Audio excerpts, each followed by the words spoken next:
Hi there, thank you for logging on. It is the final day of August, the final day of winter, and it is a blue moon night as well. What is blue moon? Simple stuff. It's just a full moon that happens twice in 1 month. We've got one this year, we had two last year, but the next blue moon doesn't happen until 2015. Well, here comes spring. It's going to be off to a cold start, quite chilly in fact, but there is good news, especially for dads. Father's Day looking pretty good. We'll begin with a look at the satellite image. It's about 20 to 4 on this Friday afternoon, and there's that cloud band just passing and clearing now from southeast Queensland. The colder air is just pushing in across Victoria and southern New South Wales and delivering more snow to the ski resorts. So spring skiing is going to be fantastic for the first couple of days, but it is going to warm up quite dramatically. There's the synoptic chart. Good, strong, southerly winds. They'll be very, very gusty, and they'll be very, very cold when we get up Saturday morning.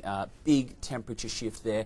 Couple of showers skimming the coast, mostly in between Port Stephens and Seal Rocks. Rain-wise, hardly anything at all. That's not the issue. The issue is that cold air, so it is going to plummet. Looking at that forecast rain, there's the risk of that shower activity on the exposed headlands there, but really most of it is set to remain offshore thanks to those southwesterlies.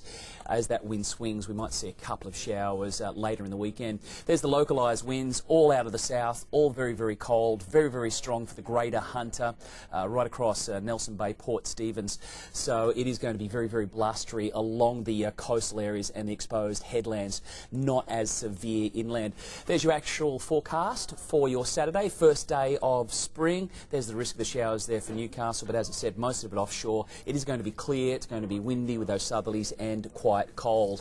Let's look at the other details. First of all, swell. There is a new southerly swell tracking up the coast, most of it in the south, but we can see a little pulse there in the north. Not getting outrageously big, but some new sets will start to roll in, wrapping around the points during Saturday. So good news there for surfers with finally something to play on. Seas up to about 3 metres, and we'll see some strong wind warnings, probably south of Smoky Cape. That's where the strongest winds are going to be. So on that note, boating for the weekend, Saturday, not fantastic, both inland or on the coast. It's just going to be cold and windy on the water, and offshore it's going to be choppy, and you've got that increased swell. Sunday, the better day, so dads break out the boat for Sunday. Things will calm down quite quickly. Some pretty big tides with tonight's blue moon. We've got the high about 8:30 Saturday morning. Varies a little up and down the coast depending on where you are. The low tide there is at about 2:30 in the afternoon. Sun up at about 6:10 and down now at about 5:36. Forecast ahead, first week of spring. Fantastic stuff. Look, it's going to be cold at first, but the mercury will climb each and every day. Not expecting too much in the way of rain. A predominantly dry start to spring, especially further north throughout the Gold Coast, Lismore, Coffs, and even the northern parts of the northwest. So, happy Father's Day, Dad. It's going to be a cold morning, so hot breakfast. Keep your dad away from the beans, though, and enjoy that weekend that is coming up and that first week of spring shaping up nicely. Thanks for logging on.